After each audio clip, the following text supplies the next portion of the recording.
Salam axşamınız xeyir olsun. Günas TV-yə baxırsınız. Studiyada Aynur Zahid əvvəlcə əsas xəbər başlıqlarına qısaca nəzər salaq. Sofyan əyalətində tarixi əsərlər dağıdılıb. Bakı və İrəvan arasında sülh regionu sabitliyə gətirəcək. Netanyahu, İsrail İranın dəstəklədiyi terror oxunu məhv edəcək. Marco Rubio, Amerika NATO'da qalacaq. Rus ordusu Andreyevkada ciddi itkilər verib.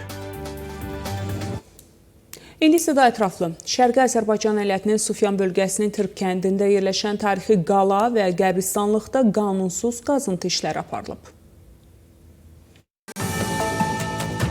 Məlumata görə, aparılan qazıntılar zamanı bölgədə olan qoç daşları və başqa əsərlər oğurlanıb. Tarixi Qız qalasına ziyan vurulub. Yerli mədəni fəallar bundan əvvəl tarixi abidələrin qorunması üçün əlaqədar dövlət qurumlarına müraciətlərinin cavabsız qaldığını bildiriblər.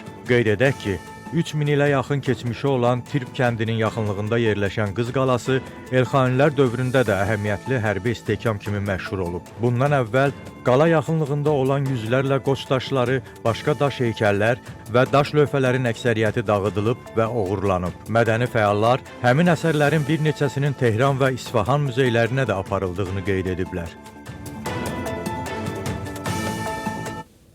Ermənistanın baş naziri Nikol Paşinyan Avropa İttifaqının Güney Qafqaz və Gürcüstandakı böhran üzrə xüsusi nümayəndəsi Magdalena Grononu qəbul edib. Paşinyan və Grononu Güney Qafqaz regionundakı vəziyyət, xüsusilə də Ermənistan-Azərbaycan sülh prosesi barədə fikir mübadiləsi aparıblar. Hər iki tərəf Ermənistan və Azərbaycan arasında sülh müqaviləsi layihəsinin mətninin razılaşdırılmasının vacibliyini qeyd edib. Grono sazişin imzalamasının vacibliyini vurğulayıb. Bunun regionda uzun müddətli sülh və sabitliyə töhfə verəcəyinə əminliyini ifadə edib. Tərəflər Ermənistan-Avropa İttifaqı münasibətlərinin gələcək inkişafı və təşkilatının dəstəyi ilə Ermənistanda həyata keçirilən islahatların səmərəli tətbiqinə dair məsələləri də müzakirə ediblər. İranın milli valyutasının məzənnəsi Azərbaycan manatına nisbətdə bugün yenidən ucuzlaşaraq yeni tarixi minimuma imza atıb və hər bir azın 60.590 tümənə satılıb. Bununla yanaşı, hər bir Amerika dollarının dəyəri 103.000 tümənə, hər bir avronun qiyməti isə 114.240 tümənə çatıb.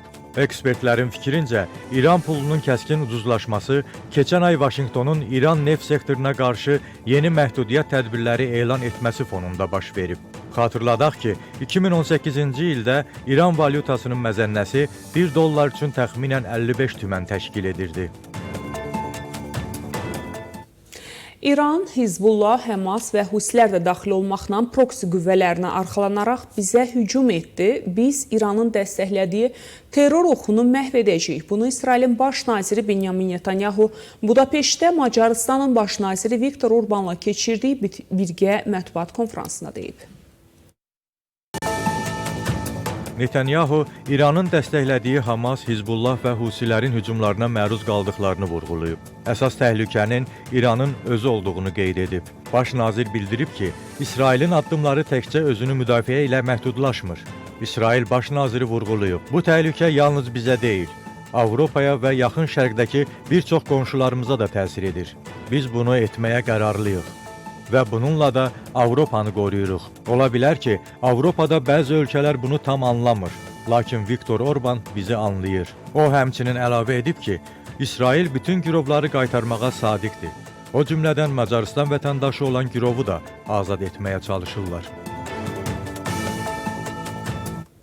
Amerikanın tətbiq etdiyi rüsumlar dünya iqtisadiyyatına ciddi sərbədir. Avropa İttifaqı Birləşmiş Ştatlarla danışıqlara hazırdır. Lakin Vaşinqton imtina edərsə, Brüssel cavab tədbirləri görəcək. Bunu Avropa Komissiyasının sədri Ursula von der Leyen bəyan edib. Avropanın bu fırtınadan keçmək üçün hər şeyi var. Biz birlikdəyik.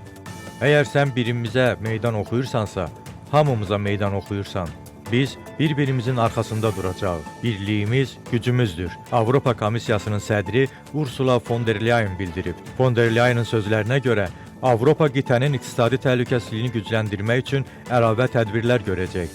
O vurğulayıb ki, Trump administrasiyasının hərəkətlərindən daha çox iqtisadiyyatı zəif inkişaf etmiş ən həssas ölkələr zərər çəkəcək. Xəbər verdiyimiz kimi, Amerika prezidenti Donald Trump ölkəyə idxal olunan bütün məhsullara minimum 10% rüsum tətbiq edəcəyini elan edib.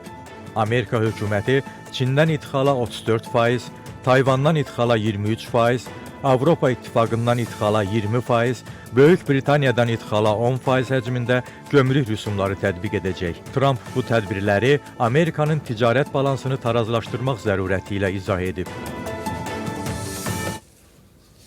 Amerikanın dövlət katibi Marco Rubio ABŞ-nin NATO-dan çıxmayacağını bildirib. Dövlət katibi Marco Rubio bildirib ki, Vaşinqton alyansın daha güclü olmasını istəyir. Prezident Donald Trump NATOya qarşı deyil. Amerika NATOda fəal rol oynamağa davam edəcək. O, lazımı imkanlara malik olmayan alyansa qarşıdır. Viktor Orbanın aparat rəhbəri Zoltan Kovaks X platforması paylaşımında Macarıstanın Beynəlxalq Cinayət Məhkəməsindən çıxacağını bildirib. Macarıstan Beynəlxalq Cinayət Məhkəməsini tərk edir. Nazir Gergely Guyaş, Macarıstanın baş nazirinin dəftərxanasının rəhbəri Gergely Guyaş vurğulayıb ki, müvafiq prosedurlara aprelin 3-dən başlanması nəzərdə tutulub. Qeyd edək ki, ölkənin bu qərarı İsrailin baş naziri Benyamin Netanyahunun Budapeştə səfəri və Macarıstanın hökumət başçısı Viktor Orbanın İsrailli həmkarının həbs edilməyəcəyi barədə bəyanatı ilə üst-üstə düşüb. Xatırladaq ki, hazırda Rusiya, ABŞ, Çin, İsrail, Hindistan və İran da daxil olmaqla bir sıra dövlətlər bu beynəlxalq qurumun işində iştirak etmir. Hökumətin yekun qərarından sonra Macarıstan Beynəlxalq Cinayət Məhkəməsinin tərkibindən ayrılan yeganə Avropa İttifaqı ölkəsi olacaq. Ukrayna ordusu Donetsk vilayətinin Andreyevka qəsəbəsi ərazisində rusların 20-dən çox hərbçisini və 19 sirehli texnikasını məhv edib. Bu barədə məlumat verən Ukrayna Silahlı Qüvvələrinin baş qərargahı bildirib. Ukrayna əskərlərinin effektiv hücumlarının nəticəsi olaraq düşmənin zirehli texnikalarından 7-si tamamilə məhv edilib, 12-si isə zədələnib. Canlı qüvvəyə gəlincə, onların 18 nəfər hərbçisi həlak olub, 7-si isə yaralanıb. Sonda əsas xəbər başlıqlarına bir daha nəzər salaq. Sofyan əyalətində tarixi əsərlər dağıdılıb. Bakı və İrəvan arasında sülh regionu sabitliyə gətirəcək. Netanyahu, İsrail İranın dəstəklədiyi terror oxunu məhv edəcək. Marco Rubio, Amerika NATOda qalacaq. Rus ordusu Andreyevkada ciddi itkilər verib. Belə, hörmətli tamaşaçılar, bu saata çatdıracağım əsas xəbərlər bunlar idi. Görüşmək ümidi ilə salamat qalın.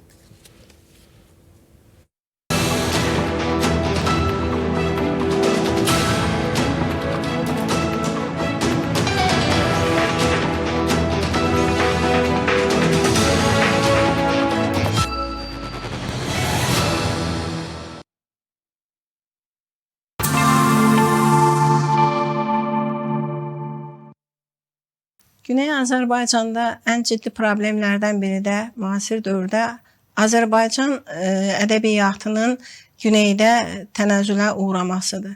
Türk dilində yazan şairlərimizlə bərabər təəssüflə qeyd etməliyik ki, Güney Azərbaycanda Azərbaycan türklərinin yaratdığı ən böyük ədəbi əsərlərin çoxu fars dilində yazılmaq məcburiyyətindədir. Belə ki, Güney Azərbaycanda türk dilində, milli dildə təhsilin olmaması və